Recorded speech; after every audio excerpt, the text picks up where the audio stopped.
estudo, né, irmãos? De número 9, que são lições em meio aos conflitos. Então nós vamos aqui estar aprendendo um pouquinho essas lições que nosso mestre Jesus Cristo, nosso professor maior, ele nos deixou aos seus discípulos e, consequentemente, registrando na sua palavra, deixou a cada um de nós, a mim, a vocês, a todos nós. O texto base da nossa lição, né, o texto chave, se encontra em Mateus, no capítulo 19 e o versículo 3, que diz assim: que aproximando-se dele alguns fariseus que o experimentavam, dizendo: é lícito ao homem repudiar sua mulher por qualquer motivo? Então, nós vemos aqui as perguntas capciosas dos fariseus e dos escribas, porque conforme nós estudamos nas lições passadas e vemos que, vamos dizer assim, que a intolerância dos fariseus, né, aumentava a cada dia, a cada passo, a cada atitude de Jesus. Eles tentavam pegar Jesus em alguma falha, algum erro. Não era diferente, né, que as perguntas capciosas, maldosas, maliciosas viessem com muito mais frequência e com muito mais facilidade. E Jesus então nos mostra, irmãos, que refletir sobre esses princípios, né, sobre os princípios ensinados por Jesus diante de oposições e de adversidades, nos traz aí grandes lições e ensinamentos e nos ensinará a reagirmos diante das oposições, nos ensinará a reagirmos diante das ofensas. E vamos ver como que Jesus então reagia, nos dando esse exemplo. A pergunta chave da nossa lição diz assim: como que você reage a uma rejeição intensa? Fato é que é difícil nós sofrermos rejeição, né, irmãos? Eu acredito que todos nós, em algum momento da nossa vida, já passamos por essa experiência amarga, e eu tenho certeza que não deve ter sido muito fácil ou não deve ter sido muito boa essa experiência, né, da rejeição. Em situações semelhantes, há aqueles que reagem, né, com desespero, muitas vezes sucumbem à inércia, ou seja, ficam parados, né, diante dessas situações. Outros muitas vezes acabam alimentando, vamos dizer assim, a ofensa, né, reagindo de maneira muitas vezes abrupta, violenta e até mesmo mais pesada diante daquela situação, às vezes, de ofensa. E também há aqueles que enfrentam de maneira destemida, né, de uma maneira que sem se deixar levar pelas adversidades, né? Pessoas que não são influenciadas muitas vezes, ou que conseguem de certa maneira dominar as suas emoções, ou seja, elas conseguem muitas vezes filtrar as suas dificuldades, as suas adversidades, e conseguem então reagir de maneira positiva diante dos conflitos. E é isso que Jesus ele vem nos ensinar através de 8 lições que ele então passou aos seus discípulos, daquilo que eles viviam diariamente, daquilo que eles passavam naquele período onde Jesus esteve ali fazendo e cumprindo a sua missão, e através das histórias que eles viviam no campo missionário e os ensinamentos que Jesus então passava aos seus discípulos. A nossa lição, como sabemos, ela está dividida em 2 partes, né, de olho no texto, e também a segunda parte, de olho na vida, seria a primeira parte teórica, né, vamos dizer assim, dos nossos ensinamentos teóricos. Depois, como nós podemos aplicar esses ensinamentos de Jesus na nossa vida cotidiana, na nossa vida prática. Diz assim a primeira parte da introdução da lição, que a perseguição não nos isenta das obrigações espirituais. Nós não estamos isentos, irmãos, das nossas obrigações espirituais, das nossas atividades espirituais, da nossa vida devocional diária. Mesmo em meio às lutas, às tribulações, nós temos que permanecer com intimidade na presença do Senhor. Temos que ter essa vida de intimidade com o Senhor. Ela não é uma desculpa para abandonarmos o processo da santificação. Ao contrário, os crentes devem continuar íntegros, estando ou não sob o ataque do adversário. Então, essa introdução nos chama para um desafio, irmãos, para nós permanecermos, continuarmos com a nossa vida de santificação, nesse processo, vamos dizer assim, de santificação, independente das circunstâncias, quer elas sejam boas ou más. O exemplo muito claro é essa situação que nós estamos vivendo hoje, estamos já, vamos dizer assim, até saturados, vamos dizer, de ouvir essa palavra, se assim eu posso dizer, né, a respeito da pandemia. Mas é através dessas situações, irmãos, e circunstâncias que nós somos muitas vezes provados em nossa fé, que nós somos muitas vezes aí atestados, né, e provados para servir o nosso Senhor. E é dessa maneira que muitas vezes nós podemos responder diante das circunstâncias negativas de maneira positiva ou de maneira negativa. E Jesus, ele nos conclama para nós respondermos de maneira positiva, né, de maneira saudável. E a primeira lição que Jesus disse, né, aos seus discípulos, justamente em momentos de muita tribulação, de angústia e de prova, é justamente nos chamando para que nós viéssemos a ter fé. Esse é o nosso primeiro item, né, da lição. Jesus então conclama aos discípulos para que pudessem ter fé, e depois também ele conclama para que os discípulos pudessem, através do exemplo de Jesus, também ser exemplos. Como nós já tivemos a oportunidade de ver nas nossas lições, uma das primeiras, quando nós estudamos a respeito do Sermão do Monte, Jesus, ele nos conclama para nós sermos luz, né? Ou seja, para que nós venhamos dar o exemplo. E é justamente o que a primeira pergunta da nossa lição nos diz. O que os discípulos então aprenderam com relação à experiência de quando aquela, vamos dizer assim, aquela cura daquele menino que estava possesso, sofrendo uma possessão demoníaca, e também nos fala, a partir do momento que Jesus ele foi então indagado pelos fariseus, se eles iriam recolher o imposto devido da época. Nesse primeiro episódio, nós vemos que aqui os discípulos de Jesus não tiveram sucesso, podemos dizer assim, diante daquela situação onde foi trazido até eles esse jovem que estava possesso de demônios, e eles não puderam repreender esse mal, repreender esses demônios, expulsá-los. Não tiveram condições de promover, podemos dizer assim, a restauração daquele jovem, a sua libertação.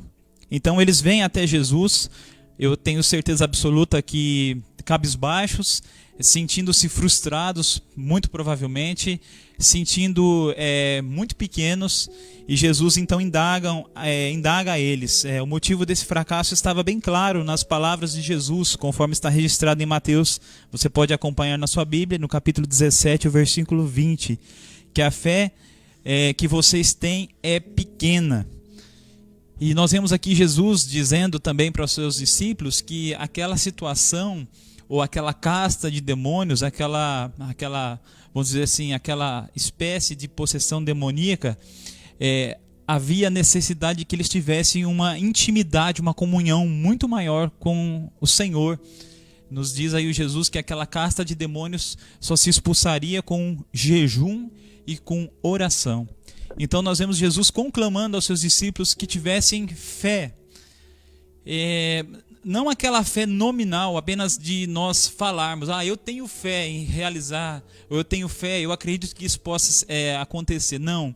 Ali nós vemos Jesus Cristo depois dizendo na sequência do texto, ou em outras ocasiões, ele disse assim: se vocês tiverem uma fé pequena, do tamanho de um grão de mostarda, que nós também já estudamos na lição, que era um dos menores grãos, uma das menores sementes, mas Jesus falou para eles: se vocês tiverem fé do tamanho de um grão de mostarda, vocês dirão a esse monte: saia daqui e se projete ali no mar, e assim será feito. Então Jesus conclama a nós, a mim e a vocês, a termos uma fé ativa, uma fé em ação, não uma fé simplesmente nominal, de dizer ou de ouvir falar, mas uma fé que realmente demonstra atitudes positivas, atitudes realmente concretas. E Jesus também disse que eles haviam negligenciado o aprofundamento espiritual, né, a sua vida de intimidade espiritual, através de jejum e de oração. Então, se nós queremos, irmãos, termos êxito na nossa vida espiritual, nós devemos ter fé. O livro de Hebreus nos fala que a fé é o firme fundamento das coisas que se esperam e a prova daquilo que se não vê. Ou seja, se nós esperamos, irmãos, agradarmos a Deus, devemos ter fé, devemos ter uma fé que nos move ao trabalho, à ação, devemos acreditar e devemos nos aprofundar também nessa intimidade. E só podemos nos aprofundar através de muita oração e também de jejum, ou seja, uma vida de relacionamento com Deus, uma vida de desejar conhecer a Deus mais profundamente, uma vida de quebrantamento, uma vida de humilhação na presença do Senhor, como diz o Senhor, aquele que se humilha, ele será exaltado por Deus. E nós vemos aqui também Jesus falando a respeito da questão dos impostos, aqui do âmbito financeiro de cada um de nós. Nós vemos que Jesus, chegando, como nós dissemos, juntamente com Pedro, foi indagado pelos fariseus. Os seus discípulos, vocês não recolhem o imposto devido? Jesus então fala para Pedro, o que você acha? E ele mesmo responde, sim, devemos recolher. Então, o motivo, irmãos, para que se tirasse, né, como Jesus falou, Pedro, vai lá no mar, pesque o peixe, dentro da boca do peixe vai estar lá uma moeda, um estáter, né? Você vai e paga o meu e o teu imposto. E Jesus também fala a Pedro, não são, porventura, isentos os filhos, né, do rei, né? Ou seja, não tem que pagar apenas os súditos, os filhos não estão isentos do imposto devido. E Pedro concorda com Jesus, mas Jesus, para que não viesse trazer escândalo, para que não viesse então ali criar uma situação embaraçosa, ele fala assim, nós vamos sim honrar os nossos compromissos diante dos homens, nós vamos pagar o imposto devido. Ou seja, Jesus, irmãos, naquele momento, ele poderia reivindicar o seu direito de não pagar o seu imposto, mas assim, ele preferiu fazer com aquilo que era devido, vamos dizer assim, mesmo que ele não tivesse o dever, mas diante, vamos dizer assim, daquela situação que poderia trazer um envergonhamento ao seu ministério, um escândalo à sua obra, então ele preferiu fazer tudo conforme exigia a lei dos homens. E assim também devemos ser nós, irmãos. Muitas vezes nós queremos defender os nossos direitos, custe o que custar, e muitas vezes nós não analisamos as consequências dessa defesa, elas podem trazer para a nossa vida diária. E Jesus, ele muitas vezes nos conclama a nós sofremos o dano, nós sofremos muitas vezes o prejuízo, por mais difícil que isso pareça, porque não é fácil, irmãos, você imaginar e saber que você possa estar certo, mas mesmo assim abrir mão do seu direito, mas é isso que Jesus nos conclama. E Jesus então continua ensinando os seus discípulos. Agora ele vai nos falar mais duas lições. A primeira é a lição de humildade, ao qual ele ensina os seus discípulos, e depois a questão a respeito de nós nos relacionarmos com pessoas. Jesus, ele nos conclama a sermos humildes. Ele diz assim, nessa história, os discípulos estavam discutindo entre eles quem seria o maior no reino dos céus. Muitas vezes nós somos assaltados por esses sentimentos. Muitas vezes os discípulos naqueles momentos estavam pensando, quem será que é o maior? Será que é Pedro, Tiago, João, porque tinham um vínculo mais íntimo entre os 12 com Jesus? Ou outro poderia, mas eu sou o mais íntimo porque eu faço determinada tarefa, ou eu sou daquela maneira.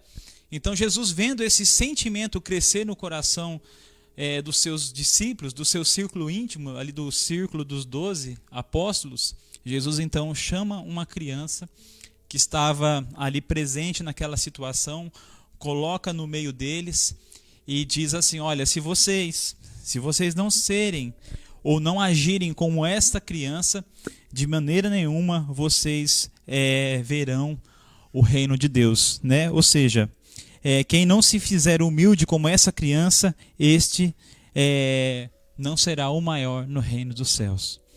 Nós vemos ali Jesus mostrando, irmãos, que a criança, ela não é maliciosa, a criança, ela não está preocupada com o que os outros hão de pensar, ela não está preocupada em agradar A ou B, não está preocupada com o status social, e a criança, ela confia totalmente naquele que cuida dela, ou seja, ela é totalmente dependente. Jesus então está mostrando aos seus discípulos que nós não podemos, vamos dizer assim, queremos ser maiores do que os outros, e que nós também não podemos, de repente, achar que podemos dar cabo às nossas próprias vidas, achando que podemos ser independentes de Deus. Jesus mostra aos seus discípulos que temos que ser dependentes, totalmente dependentes do Senhor Jesus Cristo. Jesus mesmo disse, irmãos, que aquele que se fizer pequeno será o quê? Ele será exaltado. E Jesus mesmo é o nosso exemplo máximo, porque Filipenses, no capítulo 2, versículos 7 a seguir, diz que Jesus, ele sendo em forma de Deus, não teve por usurpação, ou seja, não teve por intenção ser igual a Deus, mas ele se esvaziou, aniquilou-se a si mesmo e foi obediente, ele se esvaziou, foi obediente até a morte e morte de cruz. E o texto continua, pelo que Deus o exaltou soberanamente e lhe deu um nome que é sobre todo nome, ao qual todo joelho, nos céus, na terra e debaixo da terra, hão de se dobrar diante da autoridade e do nome de nosso Senhor e Salvador Jesus Cristo. Então, há necessidade, irmãos, de sermos humildes diante de Deus e diante dos homens, mas uma verdadeira humildade. Aquela humildade que nos faz nós nos colocarmos na nossa posição, no nosso lugar. Nem pensarmos a mais de nós mesmos, nem pensarmos a menos de nós mesmos, conforme diz aqui o comentário desta lição. E também Jesus falando a respeito de restauração de harmonia. Nesse episódio, irmãos, nós vemos aqui Jesus nos explicando 3 passos para quando nós tivermos algum tipo de conflito com os nossos irmãos, nós podemos tentar resolver da melhor maneira possível esses conflitos, para que o conflito em si, não tomando proporções, não se avolume e crie raízes, de repente, de amargura e fique muito mais difícil de ser resolvido o problema. Nós vemos aqui que o primeiro passo para nós enfrentarmos crises com o nosso próximo, com os nossos irmãos, se formos ofendidos por alguém ou fizermos alguém ser ofendidos por nós, o primeiro passo é nós podermos aí entre nós e o nosso irmão apontarmos ali o problema, discutirmos ali de maneira sensata qual foi a situação, qual foi o problema. Jesus disse assim no versículo 15 do capítulo 18 de Mateus: vá e a sós com ele, mostra-lhe o erro. Então você vai a sós com o seu irmão e conversa a respeito daquela situação. E o segundo passo, irmãos, nos diz que se o seu irmão não te der ouvidos, você vá e leve 2 ou 3 testemunhas, ou seja, para que ali não venha a ser dito alguma coisa e depois desdito, podemos dizer assim, e ficar uma situação difícil. E diz assim, o segundo passo é recorrer a 1 ou 2 testemunhas. Essa atitude deve ser tomada se o ofensor não reconhecer o erro. Sem parcialidade, as testemunhas tomarão conhecimento do problema a fim de promover a reconciliação. E todavia, se isso não funcionar, o terceiro passo, Jesus então ele fala para os seus discípulos: leve então a questão diante de todos os irmãos, diante da igreja, e ali tentarão então ganhar, vamos dizer assim, o irmão. Mas se ainda assim o ofensor resistir, deverá sofrer então a punição, conforme nos diz as palavras do evangelista Mateus, capítulo 18 e o versículo 17. Mas Jesus, irmãos, ele nos ensina a irmos além. Aí vemos aqui a quinta lição que Jesus nos fala, que é a respeito do perdão e a respeito de nós nos mantermos fiéis, de nós termos fidelidade, tanto nos nossos negócios. Aqui nós vemos aqui a fidelidade em relação ao nosso cônjuge, né? Vamos dizer assim, a sacralidade do matrimônio, a maneira que Jesus ele sempre tratou o casamento e a família. E nós vemos aqui aquela pergunta vamos dizer assim, aquela pergunta muito conhecida que Pedro então faz a Jesus: Senhor, então quantas vezes eu deveria perdoar o meu irmão quando ele pecar contra mim? Porque Pedro, irmãos, e assim como Jesus, sabia que a lei mosaica, ela só nos falava para perdoarmos os nossos irmãos apenas 7 vezes. Então Pedro estava esperando essa resposta de Jesus. Então Jesus falou: Pedro, eu não te digo que você perdoe 7 vezes, mas que você perdoe 70 vezes 7. Ou seja, Jesus diz ao seu discípulo amado: Pedro, o perdão ele não deve ter fim. O perdão ele deve fazer parte das nossas vidas. É claro, irmãos, que nós não vamos entrar aqui a nos aprofundar a respeito desse tema, do tema perdão. Sabemos que realmente é um tema importante, embora delicado, mas Jesus ele disse aos seus discípulos: se vocês quiserem serem iguais a mim e seguirem o meu exemplo, o perdão então não deve ser fim. Então Jesus ele conta a história daquele homem que devia ao rei e foi diante do rei e pediu clemência, misericórdia para que o rei perdoasse a sua dívida, que era uma dívida por vezes impagável. Nós conhecemos que era uma dívida realmente em valores astronômicos, que se ele tentasse, acho que deveria trabalhar a vida inteira e mesmo assim não conseguiria pagar a sua dívida diante do rei. Nos conta essa parábola. Então ele sai perdoado da presença do rei quando vem o seu irmão, o seu companheiro, com uma dívida muito menor, muito pequena, praticamente insignificante perto daquilo que ele havia sido perdoado. Vem também e pede clemência, pede misericórdia, e aquele servo impiedoso, então ele amaldiçoa o seu amigo, ele faz barbaridades e manda prendê-lo, lançá-lo no cárcere, não perdoando uma dívida tão pequenininha.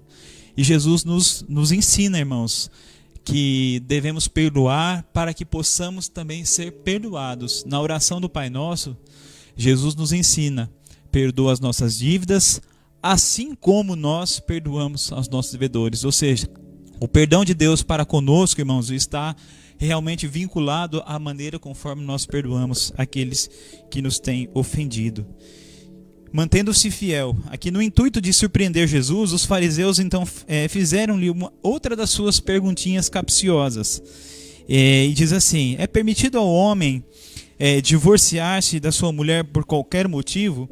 O Senhor então ele responde aquela frase que nós conhecemos e que quando nós estamos ali no altar dos nossos casamentos, né, geralmente o oficiante, o pastor, ele fala assim: aquilo que o homem uniu, ou melhor, aquilo que Deus uniu, melhor dizendo, aquilo que Deus uniu, o homem não separe. Essa foi a frase que Jesus disse para aqueles que estavam tentando pegá-lo, né, aqueles que estavam tentando encurralá-lo. Diz assim: o casamento foi feito para durar até o fim da vida de um dos cônjuges. Portanto, o homem e mulher precisam se manterem fiéis um ao outro, a fim de cumprirem esse propósito divino. Nós estamos vendo, irmãos, a família é algo extremamente importante. A primeira instituição que Deus criou foi a família, porque criando o mundo, Deus colocou o homem para cuidar do jardim. E ali Deus então fez da costela do homem uma companheira, uma ajudadora que viesse ter ali comunhão com ele. Então Deus inaugura ali a primeira instituição, uma das instituições mais importantes da sociedade que todos nós conhecemos, que é a família, que tem sofrido muitos ataques, tem sofrido muitas dificuldades, realmente tem se tentado de todas as maneiras por muitas pessoas, por muitos formadores de opinião, tentado se distorcer o conceito básico, principal a respeito de família. E Jesus então nos conclama a sermos fiéis, né? Tanto com os nossos cônjuges, assim como os nossos filhos, assim como a nossa família. E Jesus então ele luta contra esse mal que tem assolado muitos e muitos casamentos, que é o divórcio. Ele diz assim: o divórcio, contudo, é o último recurso, não a primeira opção, pois numa relação machucada, há espaço para o perdão, para a cura e para a restauração. Que o amor e não a dureza do coração regue a relação conjugal dos filhos e das filhas de Deus. Se você de repente está aí passando por um momento difícil na sua família, no seu casamento, pensando até mesmo em divórcio, vá a Deus em oração, converse, chame aí uma pessoa de confiança, um servo de Deus para te aconselhar. Mas acima de tudo nós temos que ver que o perdão deve fazer parte em todas as áreas da nossa vida. E partindo aí para o final, irmãos, para a nossa última pergunta, nessa primeira parte, vamos dizer assim, das lições teóricas, antes de nós irmos para as lições práticas, nós vemos aqui dois princípios primordiais também que Jesus ensina aos seus discípulos. É o princípio da abnegação e nós conhecermos a respeito da graça de Deus. O princípio da abnegação, irmãos, nos mostra uma história onde Jesus, conversando com o jovem rico ou com um mancebo de qualidade, conforme nós vemos ali registrado no capítulo 19 de Mateus, e por volta do versículo 21, Jesus então diz ao jovem que veio para perguntar para Jesus: Senhor, o que é que eu devo fazer para herdar a vida eterna? Jesus falou assim: olha, você deve guardar os mandamentos, agir dessa maneira. Aquele jovem falou para Jesus: Senhor, isso eu tenho feito desde a minha mocidade. Então Jesus estava vendo que aquele jovem estava de uma certa maneira agindo corretamente, mas Jesus vai além. Jesus então, percebendo através da sua onisciência, percebendo a maneira de agir daquele jovem, Jesus fala para ele: vai então, vende todas as coisas que você tem, os seus bens, dê o dinheiro aos pobres e você terá um tesouro nos céus. Depois venha e siga-me. E a palavra na continuação nos fala que aquele jovem, então, ouvindo aquela palavra, ele se entristece e sai da presença de Jesus, porque o seu coração estava ligado nas coisas que ele possuía e não realmente naquilo que Jesus tinha proposto para ele. Então nós vemos, irmãos, que seguir a Jesus, por vezes nós temos que abnegarmos muitas coisas que nos prendem. No caso desse jovem, aquilo que lhe prendia era suas riquezas, era a sua fortuna, de repente era a sua posição social.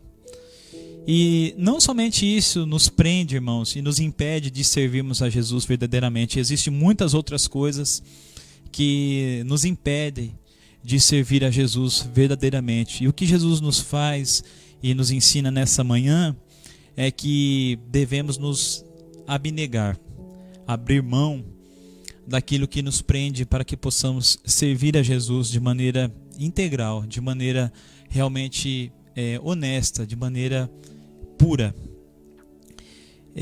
Mas aí nós não estamos aqui para julgar absolutamente nada, absolutamente. Nós estamos aqui apenas para trazer os ensinos de Jesus, e nós olhamos para dentro de nós e vemos aquilo que nós precisamos abrir mão, e o Espírito Santo com certeza vai trabalhando nos nossos corações para que a gente possa ter êxito nessa empreitada.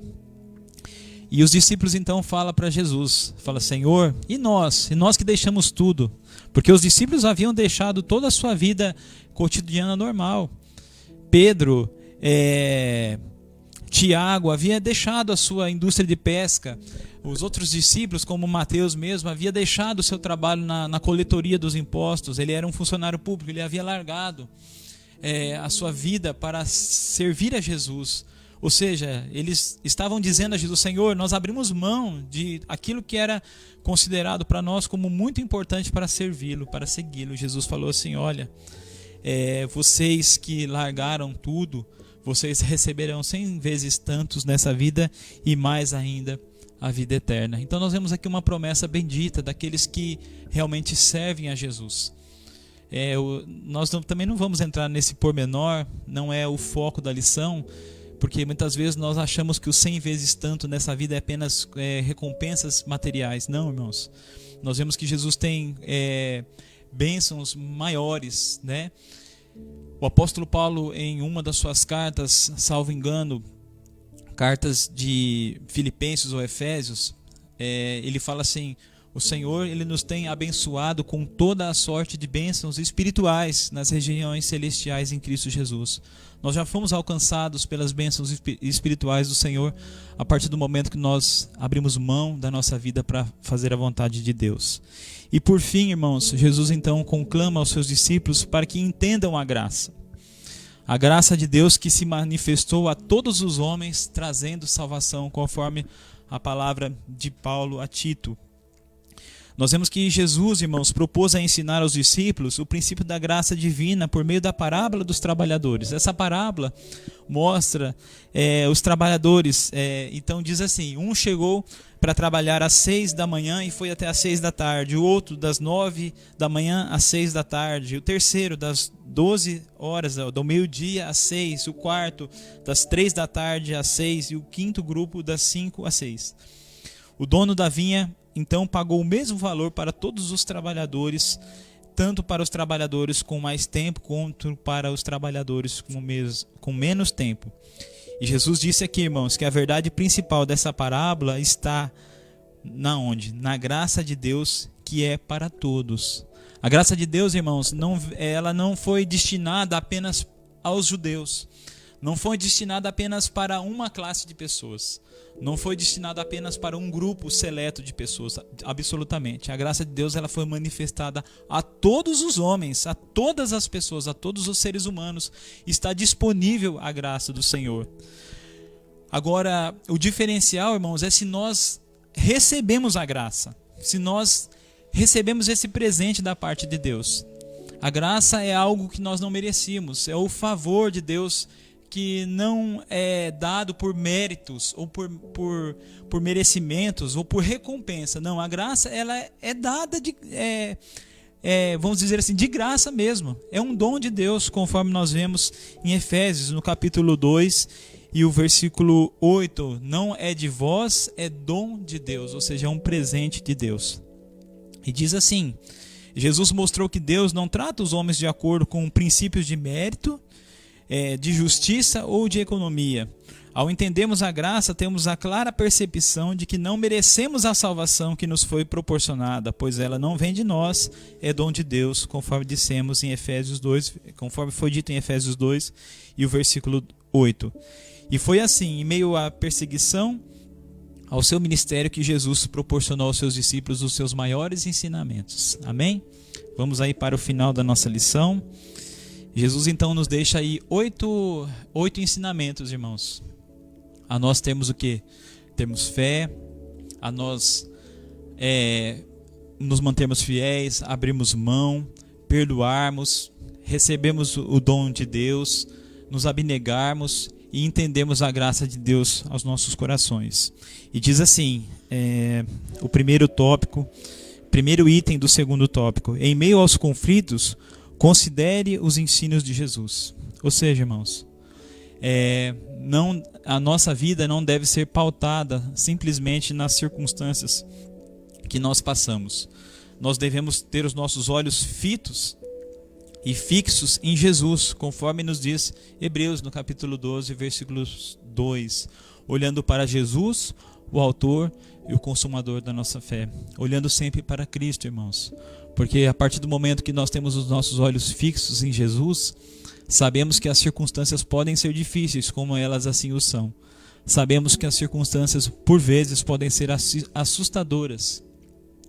Mas quando nós temos o nosso olhar fixo em Jesus, nós não trabalhamos a nossa vida de acordo conforme as circunstâncias, mas nós temos a nossa vida firmada na rocha eterna, que é o nosso Senhor Jesus Cristo. O verdadeiro discípulo sabe que não é detentor de todo conhecimento. Ele se abre de modo constante ao aprendizado. A palavra do Senhor fala que nós somos como a luz da aurora. E podemos também usar esse texto para isso, irmãos. Nós estamos em constante crescimento, nós estamos em constante aprendizado. Jesus, ele sempre tem uma lição para nos trazer, seja nos bons ou nos maus momentos. O que ele requer de mim e de você é que nós possamos entender e enxergar essas lições que ele quer nos ensinar e, acima de tudo, não somente apenas ficarmos no campo da teoria, mas colocarmos as lições de Jesus em prática na nossa vida diária. Por mais difícil que seja, Eu sei, irmãos, que nós podemos ter muitas dificuldades, podemos ter muitos deslizes em tentar viver conforme a vontade de Jesus. Mas se você humildemente olhar, assim como eu humildemente olhar para a minha condição de ser humano e olhar as minhas dificuldades e falar para Jesus: Jesus, olha, nesse ponto aqui realmente eu tenho muita dificuldade. Ou naquele outro, ou nesse, naquele, eu tenho muita dificuldade. Jesus, irmãos, Ele estará pronto para te ajudar.